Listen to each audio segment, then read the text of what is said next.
Hey fans, it's me Aaron for a comic show. I'm back with a great stack of comics this week. Lots of good stuff. The biggest book that I enjoyed the most, I actually enjoyed two books a lot, but Batman, The Batman Who Laughs. This was creepy. It is easily the darkest Batman story I've ever read, and I've been reading Batman stories my whole life, and I'm 41, so I've read a lot. And yeah, you could come back at me and say like this Elseworlds or that Elseworlds, but this isn't an Elseworlds. This is a actual Batman story with a Batman Who Laughs, a Batman Joker mix. All these other one-shots were Batman mixed with a Justice League member, and this is Batman mixed with the Joker, and you see his Robins here. It's the entire origin and everything that happened on his world and what he did on his Earth and the greater world, and how he plays into metal, and how he was recruited by Betos, and how he recruited the other dark Batman. And from what I know, from what I understand, he's the only new character of these Batman, these dark Batman, that's going to stay around. I know that I saw him on the cover of Immortal Men #3, which is After Metal. So yes, and I'm glad he's staying around after reading this. I want more of him. It was great. If you buy one tie-in, buy this, and it leads right into Metal 4. And Justice League Bats Out of Hell finale, Justice League 33, leads right into Metal 4 as well. If you're reading this, it was crossed over into Justice League and Flash and Hal Jordan, Green Lantern, but this is the finale. Has all kinds of characters other than Justice League that you've seen in Metal, and it advances that story and now goes right into 4. So I think you could pass this up and still be, you know, ready to go with issue 4, but I enjoyed it. When there is a crossover, when there is a big event book that I'm digging, I really do dive into the tie-ins and enjoy them, as opposed to say, oh, another tie-in, how important is it? Do I really need to read it? No, this was fun. It's Joshua Williamson writing it with Rob Venditti, and it was a great little tie-in. But this is definitely the one book that you need to get seriously. I really enjoyed it. And for Batman, rules of engagement, you know, the Bat and the Cat are getting married, and here Catwoman's fighting Talia al Ghul, because, you know, she wants Batman back at some point, maybe. Batman's the mother of her child, and I think she has something to say about this. So it is a Catwoman, Daughter of the Demon battle royale. So that's what you get with that issue. It was cool. Moving on to Marvel Legacy.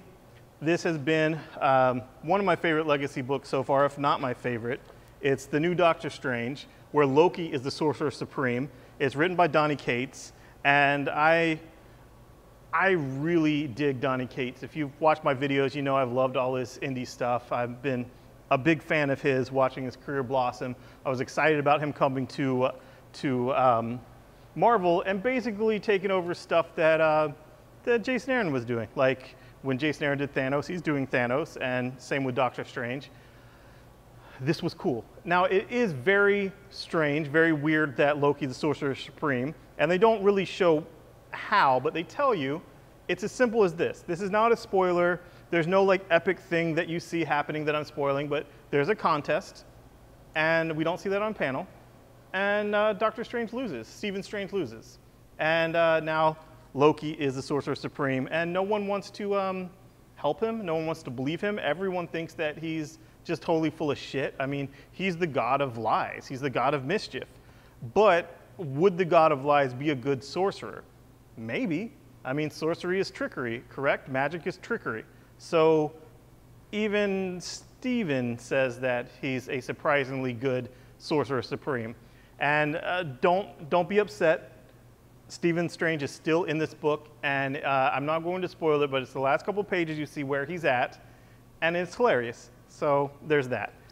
If you were a fan of Doctor Strange, get back into it. And if you're a fan of Donny Cates, absolutely follow it to his Marvel stuff. It has his voice. Sometimes when creators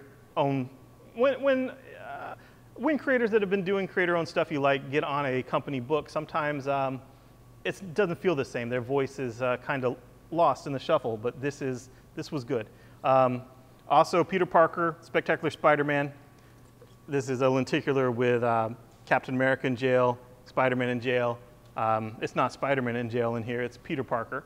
And you know, Peter Parker's life's been pretty much crap lately with Dan Slott's Amazing the Fall of Parker, which I've thoroughly enjoyed. And now this, the last issue, I know it's been everywhere. Peter reveals his identity to Jonah J. Jameson. And a lot of people are like, oh, his identity's public now, his identity's public. No, it's not. Jonah knows it, that's it. And a government agency is after Peter, and they want to arrest Peter, but they do not know that he's Spider-Man. So it's not the same old retread of Peter's identity is public as Spider-Man. So when he is Peter, he can't let loose and do Spider-Man type spectacular things. So yeah, he gets caught, he's in jail. You can see that for the cover, but not Spider-Man, Peter. And I'm really enjoying that book. Another legacy title is Iron Man, War Machine, and Punisher. It is Frank Castle in the War Machine costume. And for all of you people that have been out there like, meh, social justice warriors, why are they replacing all our white male heroes with blacks and women's? And hey, they're replacing a black hero with a white hero. What? Yes, Punisher is in the War Machine costume, and he's War Machine now. And I know that might sound stupid, but it was a lot of fun.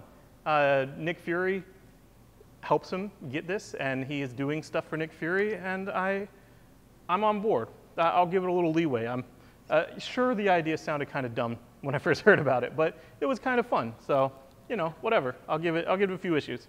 And Scarlet Spider, they took 90s and they added another side of 90s. You have Hornet, Prodigy, Dusk, and that other guy. Who's that other guy? Ricochet.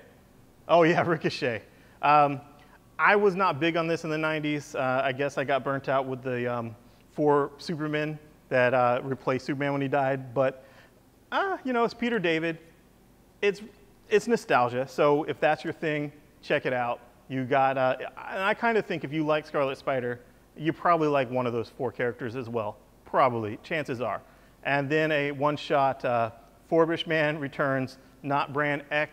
It's you know, one of Marvel's humor books that they used to do back in the day. This is issue 14. You know, they did What Though when I was younger, but they did this even older than me. So I don't know. The reason why I'm talking about it, what I enjoyed about it was the first story, Nick Spencer writes, and Nick Spencer totally skewers his entire Secret Empire story meta. Like he talks about everyone trashing him on Twitter and about how people were saying how stupid everything he was doing with Captain America was, and how it was so predictable, and how Cap's a Nazi now, and blah, blah, blah. You get that in a palate-cleansing, humorous thing, and this is the only thing I know of Nick Spencer writing for Marvel after his epic story arc so far. So it was fun. I enjoyed it. For independent books, Evolution #1, I actually read the first 3 issues of this back in at San Diego when the Skybound guys and Robert Kirkman gave us select retailers, a thumb drive that had those on PDF. And what was really cool about this Evolution is it's the whole world, where Walking Dead, it's a zombie virus or a zombie outbreak, and you just follow these characters basically where they can walk. And that's it. That's what the camera follows. This is a global pandemic of, and it's horror, but it's body horror. It's 3,000 years of evolution happening all at once to some people, and what happens with that. And I'm enjoying it. And it's cool to have 4 writers together on it. James Asmus, you probably know, Joshua Williamson, maybe you know Joe Keaton. It was fun. I'm enjoying it, and I don't know. I kind of liked it. I kind of liked. I don't know. Sometimes you get something that the sum's greater than the parts when you put a bunch of guys together and see what they do, like with the original 52 weekly series.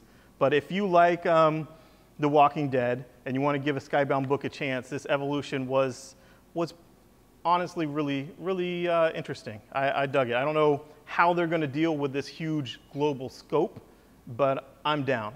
And then finally this week, Ninjak K #1 by Christos Gage. I read this early with Valiant. I was at North Carolina Comic Con in Durham, and I was hanging out with Ninjak himself, Michael Rowe, who played Deadshot and Arrow, and he's playing Ninjak in the Ninjak versus the Valiant Universe web series, which I saw some clips for, like half the first episode and some clips, and it was seriously impressive. I expected something a little bit more low budget, TV budget at best, and it was pretty much movie budget. It will actually, I really think it's going to impress a lot of cynical people on the internet when they see this. But Ninja K is, Christos Gage decided, oh, he's not Ninjak, he's Ninja K, like Weapon X is Weapon 10, and there are the letters of ninjas before that, A through K. And it shows us some in the beginning of the first ninja, who wasn't really referred as Ninja A, he was just the ninja, and he trained B, and how A and B died was pretty awesome. And it flows through those first ones in a few pages in the beginning. It didn't drag, it was awesome. And then it sets up who is killing these ninjas and what is Ninjak or Ninja K gonna do about it. And I thoroughly enjoyed it. It's a very, very well written book. It's intriguing, it's action packed, and it's 40 pages for $3.99. Valiant always gives good deals. And also, Rob Liefeld, who was at the con, I got him to sign some stuff for me, and he actually recognized me from these videos, which was pretty freaking cool to me. You know, he's like, I know you from some, oh, you're Aaron from those videos from a comic shop. I'm like, yeah, cool, man. And he gave us some of these good housekeeping. I have a couple signed. This one's unsigned. I just found it. I think someone left it laying around because they're dummy. But this one is unsigned. I have a couple signed ones that I'm going to raffle one off on Black Friday, signed by Rob Liefeld. But this is an actual issue of good housekeeping. I don't think all the covers are going to be like this, but there are some covers. And you'll go crazy for D's nuts. There's Deadpool's nuts recipe. Turkey tips giving your family the bird. Deadpool shows you how to properly cut a turkey. And it's seriously, this is a regular issue of Good Housekeeping, but it also has Deadpool stuff in it. Like, it's real. It's real. Everyone thinks this is a joke, but it's actually real. It'll be on the newsstand soon. I don't know what the distribution ratio will be of the Deadpool cover and the regular cover, but go out and get it. I think it's already selling for $15 on eBay. So happy hunting. And it's fun, you know, Thanksgiving, yay. Thanks, guys. Bye-bye.